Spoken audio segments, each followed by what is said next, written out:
Vamos agora aos casos especiais da crase. Vamos ver que bonitinho. Tem essas frases: não assisto a novelas, não assisto a novelas de épocas, não assisto a essa novela de época, não assisto a uma novela de época. Tem gente que fala, o verbo assistir está no sentido de ver, de presenciar. Então, teoricamente, na regra, ele pede preposição. Quem assiste, assiste a alguma coisa. Eu assisto ao filme. Agora, não vale só olhar a regência do verbo. O que eu tenho que perceber? Se além do verbo, tem o artigo. Não assisto a novelas. Veja que novelas está no plural e o a está no singular. Se eles não estão concordando, não existe a menor possibilidade nessa construção de haver a presença do artigo. Afinal de contas, desde lá do início do curso, nós temos um preceito básico. Toda palavra que se liga ao substantivo concorda com ele em gênero e número. Se o artigo se liga ao substantivo, ele concorda com esse substantivo, ele se harmoniza com esse substantivo em gênero e número. Dessa forma, se não há concordância, se não há flexão, não existe a crase. Não assisto a novelas de época. Mesma coisa, tem gente que fala assim, professora, eu especifiquei novelas, eu coloquei de época. Não tem problema, novelas está no plural, o a está no singular. Cuidado, inclusive, na hora de vocês fazerem a substituição. Tem gente que fala, não assisto aos filmes, só que colocou um artigo aí que não existe na construção anterior. Eu poderia dizer, não assisto a filmes. Não assisto a filmes de épocas. Nessa construção, você não tem a presença do artigo. A mesma coisa lá embaixo. Não assisto a esta novela de época, não assisto a este filme de época. Esse aí só é a preposição. No último elemento, não assisto a uma novela de época, não assisto a um filme de época. Nas duas primeiras frases não existe a presença do artigo. Eu estou falando de uma forma genérica, não assisto a novelas, quaisquer novelas que aparecerem. Na terceira e na quarta frase, eu tenho aí a presença do pronome demonstrativo, esta, e do artigo indefinido. A gente não usa artigo com pronome demonstrativo. Eu não falo o este rapaz ou a esta moça. Eu coloco ou o artigo ou o pronome. Da mesma forma que a gente não vai usar o artigo definido a com o artigo indefinido uma. Eu tenho nessa estrutura palavras que não podem, estruturas que não podem ser craseadas. Existe apenas a presença da preposição a. Por isso, não tem crase. Tem gente que decora. Não existe crase quando o a está no singular, novelas no substantivo no plural. Não existe crase antes de pronome demonstrativo, antes de artigo indefinido, antes de pronome indefinido. É óbvio que não existe. Por que não vai existir crase? Porque não existe artigo. Não vai ter artigo se já tem um artigo. Não vai ter artigo se tem pronome demonstrativo. Portanto, nenhuma dessas estruturas são craseadas. Mas preste atenção, isso não é caso especial, isso é a regra. Vamos continuar. Uma outra construção, pronome de tratamento. Cabe a Vossa Excelência agir com cautela. Pessoa vai lá e muda para o masculino. Cabe ao Joãozinho agir com cautela. Cabe ao Marcelo agir com cautela. Presta atenção, gente. Antes de mudar para o masculino, eu tenho que verificar se a palavra é feminina. Vossa Excelência não tem gênero. Inclusive, na hora de fazer a concordância com Vossa Excelência, não é com a palavra, mas é com a ideia a que essa palavra se refere. Vossa Excelência está cansada no feminino e Vossa Excelência está cansado no masculino. Nessa construção, essa palavra não tendo gênero, não tem crase. Tem gente que decora. Não se usa crase antes de pronome demonstrativo, antes de pronome indefinido, antes de pronome de tratamento, antes de pronome pessoal. Para que decorar, gente?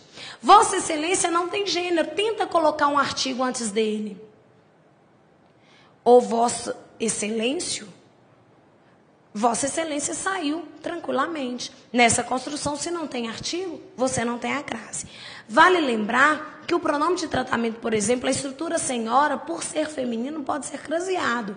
E aí, nós vamos respeitar a regência mais a presença do artigo na estrutura. Um outro caso seria locuções adverbiais femininas. Olha a construção. Ele falou à vontade. Esse à vontade não é complemento do verbo falar, mas é o modo como ele falou. Ele falou demais, em excesso, à vontade, bastante. Nessa construção, às vezes é difícil a gente mudar para o masculino. Ele falou o quê? Eu até colocaria, ele falou ao bel prazer, ele falou... a gente fica sem a construção. Esse é essa é uma estrutura que vale a pena você saber. Esse à vontade não é o modo como ele falou bastante, falou muito, eu preciso de ter a crase. Porque se eu não tiver, fica parecendo que ele é complemento do falar. Quem fala alguma coisa, ele falou o resultado, ele falou a resposta, ele falou a vontade, não é? Sou estranho. Para indicar o modo, a maneira como ele falou ao seu bel prazer, como se fosse uma construção assim, você terá crase. As locuções adverbiais femininas de modo, elas são craseadas. Nessa construção, vire à esquerda, vire ao redor, tem crase à esquerda. Uma locução adverbial feminina craseada. Ele estuda à noite, ele estuda ao anoitecer, portanto tem crase. As locuções adverbiais têm que tomar cuidado, que elas têm que ser femininas para ser craseadas. Eu me lembro de uma questão da prova do CESP que dizia o seguinte: era um texto do José Saramago, falando que o José Saramago abriu um blog. E aí, nesse texto, ele fala que abriu um blog para falar o que ele queria e que para escrever o que vier a talhe de foice. Nessa construção textual, a gente percebe que escrever o que vier a talhe de foice é escrever o que vier à tona, o que vier à sua cabeça.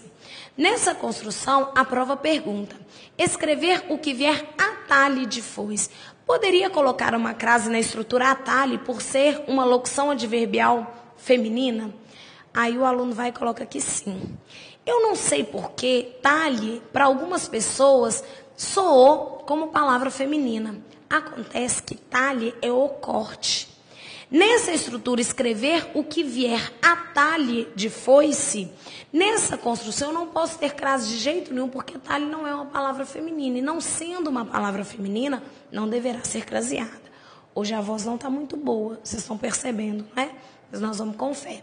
Nessa construção, a locução adverbial feminina ela será craseada. Já a masculina, como não aceita a presença do artigo, ela não terá a crase. Um outro caso seria palavras repetidas. Não se usa crase antes de palavras repetidas, mas também não precisa de decorar. Muda para o masculino. Ficamos rosto a rosto. No masculino não deu ao, no feminino não tem crase. Tem uma parte dessa matéria, até então está tranquilo. Tem artigo, mudei para o masculino, deu ao, no feminino tem a crase. Tem essa parte aí que são as palavras casa, terra e distância. Essas três palavras, vocês têm que tomar muito cuidado para vocês não caírem numa armadilha. Nessa frase, cheguei a casa cedinho. Primeiro que ela é uma frase que soa mal para nós. Na língua coloquial a gente fala cheguei em casa, não é assim? Acontece que a regência verbal diz o seguinte: os verbos que indicam direcionamento, movimento, sair de um lugar e ir a outro, eles pedem a preposição a ou para. Cheguei em casa, que parece que você montou na casa e foi para algum lugar. Como o verbo ir, o verbo chegar também pede preposição a. Eu vou à sua casa e eu cheguei à sua casa. Nessa construção, até aí tudo bem. Soa mal, mas está na gramática. Quem chega a algum lugar. Acontece que se você mudar para o masculino essa frase, vai dar cheguei ao apartamento. E se você mudar para o masculino, vai dar o ao e, portanto, no feminino você colocaria a crase. Acontece que a gramática diz que as palavras casa, terra e distância só serão craseadas se forem especificadas. Na primeira frase, cheguei a casa, ponto final, sem crase. Na segunda frase, eu tenho cheguei à casa de papai. Não é qualquer casa que eu cheguei, eu especifiquei, é de papai. Tem que ter a especificação na frase. Nessa construção, de papai especifica casa. Portanto, essa segunda estrutura será craseada. Ou seja, casa, terra e distância, se forem especificadas, recebem um acento grave. Caso não seja, não serão craseadas. Eu decorei, quando eu aprendi isso, eu fiz uma associação dessas frases com a língua oral. Na oralidade, na língua coloquial, embora a gente use a preposição considerada incorreta na gramática culta, a gente faz a contração certinho. Olha a primeira frase, como que a gente fala na oralidade? Cheguei em casa cedinho. O em é só preposição, então você usa o a, só preposição. Na segunda frase, quando você coloca cheguei na casa de papai cedinho, O na é em mais a. Se houve a contração dos dois, nós temos aí a crase. Veja que eu não estou dizendo que o em é a preposição correta, mas que, assim como na língua coloquial a gente faz ou não faz a contração, usa ou não usa o artigo, na língua culta também o será. Cheguei em casa, só a preposição, só o a. Cheguei na casa, em mais a, crase nela. Vale lembrar que se fosse cheguei à minha casa, a crase seria facultativa. Porque eu posso, na língua oral, coloquial, dizer cheguei em minha casa ou cheguei na minha casa. Veja que eu uso ou só o em ou em mais a. Não estou dizendo que a preposição em seja correta, é uma associação para te ajudar a lembrar. Se eu uso só o em, eu uso só o a. Se eu uso na, em mais a, eu coloco a crase. Um outro exemplo aí, estou à distância sem crase. Estou à distância de 100 metros, agora eu especifiquei distância, portanto eu tenho crase nessa estrutura. Muito tranquila essa matéria, não é? É só lembrar do preceito básico.